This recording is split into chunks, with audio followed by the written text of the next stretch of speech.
പല ആൾക്കാർ പണം എന്ന് കേൾക്കുമ്പോൾ തന്നെ പേടിക്കുന്ന ഒരാളിലേക്ക് പണത്തിൻ്റെ എനർജി കടന്നു വരൂല. പണം എന്നുള്ളത് അഹങ്കാരമാണെന്ന് തെറ്റിദ്ധരിക്കുന്ന ഒരാൾക്ക് പണത്തിൻ്റെ എനർജി വരൂല. എന്ന് മുതൽ നിങ്ങൾ പണത്തിനെ സ്നേഹിച്ച് തുടങ്ങുന്നുണ്ടോ അന്ന് മുതൽ മാത്രമാണ് നിങ്ങളിലേക്ക് മണി ഫ്ലോ നിങ്ങൾക്ക് വിറ്റ്നസ് ചെയ്യാൻ വേണ്ടിയിട്ട് പറ്റുള്ളൂ.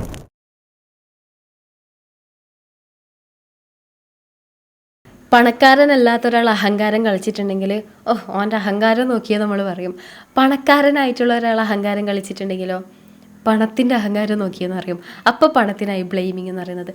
പണക്കാർ എന്ത് ചെയ്തിട്ടുണ്ടെങ്കിലും അത് പണത്തിനായി പ്രശ്നം. പണക്കാരല്ലാത്തവരെന്ത് ചെയ്തിട്ടുണ്ടെങ്കിലും അവരുടെ പേഴ്സണാലിറ്റീസിൻ്റെ പ്രോബ്ലം മാത്രമായിട്ട് നമ്മൾ കാണും. പണം എന്ന് മുതലാണ് അഹങ്കാരത്തിൻ്റെ സിമ്പിളായിട്ട് നമ്മൾ കണ്ടിട്ടുള്ളത്. പണക്കാർക്ക് മാത്രമാണോ അഹങ്കാരം? ഒരിക്കലുമല്ല. പണക്കാർക്ക് അഹങ്കാരം ഉണ്ട് എന്നുള്ളത് നമ്മളെ തോന്നലും കൂടിയാണ്. അവർക്ക് ഇല്ലയെന്നൊന്നും പറയുന്നില്ല. പക്ഷെ പണം ഉണ്ടായിട്ട് അഹങ്കാരിയായിട്ടുള്ള ഒരാളെ സംബന്ധിച്ചിടത്തോളം പാവപ്പെട്ടവനായിരിക്കുമ്പോഴും അവൻ അഹങ്കാരിയും ഈഗോ ഉള്ളൊരു പേഴ്സണും തന്നെയായിരുന്നു. പക്ഷെ പണം കിട്ടിയപ്പോഴത്തേക്ക് കുറച്ചും കൂടി അവരുടെ ആ ഒരു എക്സ്പ്രസ് ചെയ്യാനുള്ള ഒരു ടെൻഡൻസി കൂടി, സിറ്റുവേഷൻസ് കൂടി, ആ അഹങ്കാരം റിസീവ് ചെയ്യാനുള്ള ആൾക്കാരും കൂടി എന്നുള്ളത് മാത്രമാണ് അവിടെ മാറ്റർ ആയിട്ടുള്ളത്. സോ പണം എന്ന് പറയുന്നത് അഹങ്കാരത്തിൻ്റെ ഒരു ക്രൈറ്റീരിയ അല്ല, മറിച്ച് നമ്മളുടെ മൈൻഡ് സെറ്റ് മാത്രമാണ് അഹങ്കാരം.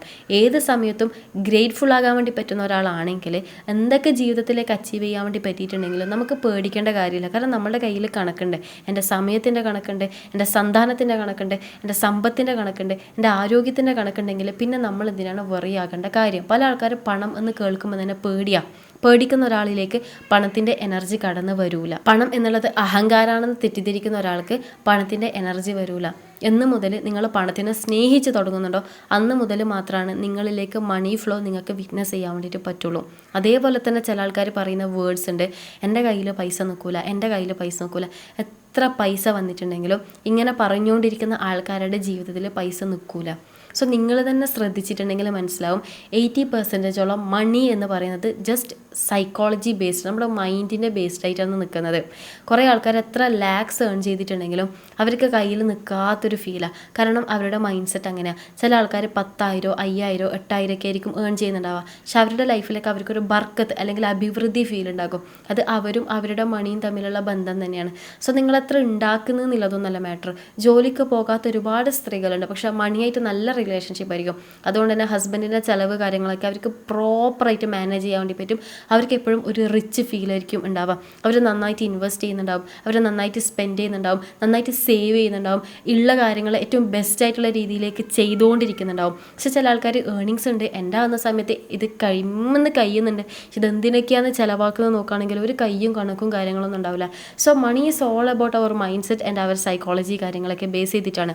ഇതിൽ ഏറ്റവും പ്രധാനപ്പെട്ടിട്ടുള്ള ഒരു കാര്യം, മണി നിങ്ങളുടെ ജീവിതത്തിലേക്ക് വരണം എന്ന് നിങ്ങൾ ആഗ്രഹിക്കുന്നുണ്ടെങ്കിൽ നന്നായിട്ട് മണീനെ സ്നേഹിക്കുക, നന്നായിട്ട് മണീനെ റെസ്പെക്റ്റ് ചെയ്യുക. പണക്കാരോടുള്ള ബ്ലോക്ക്, പണക്കാരോടുള്ള ഒരു വിദ്വേഷം കാര്യങ്ങളൊക്കെ ഒന്ന് ഒഴിവാക്കുക എന്നുള്ളത്. കാരണം നമ്മളിങ്ങനെ പറയും കുറേ പൈസ ഉണ്ടാക്കിയിട്ടൊക്കെ എന്തിനാ, നാളെ മരിച്ചിട്ട് കൊണ്ടുപോകാൻ വേണ്ടിയിട്ടൊന്നല്ലല്ലോ. പക്ഷെ പൈസ ഉണ്ടാക്കുന്ന ആൾക്കാരെ കാണുമ്പോൾ നെഞ്ചുന്നൊരു വേദനയാണ്. അല്ലെങ്കിൽ നമ്മുടെ കൂടെയുള്ള ഒരാൾ നന്നായിട്ട് രക്ഷപ്പെട്ടു എന്ന് കാണുമ്പം എവിടെയോ ഒരു ഗ്യാസ് ട്രബിളാണ്. അങ്ങനെയാണെങ്കിൽ നമ്മൾ എവിടേക്കും അത് ആഗ്രഹിക്കുന്നുണ്ട്, നമുക്ക് എത്തിച്ചേരാൻ പറ്റാത്തതുകൊണ്ട്, കിട്ടാത്ത മുന്തിരി പുളിക്കുന്നുള്ളതിനെ കൊണ്ട് നമ്മളെ തന്നെ പറ്റിച്ചുകൊണ്ട് നമ്മളിങ്ങനെ ജസ്റ്റിഫൈ ചെയ്തിട്ട് നമ്മൾ ജീവിച്ചുകൊണ്ടേ ഇരിക്കുന്നുള്ളതാണ്.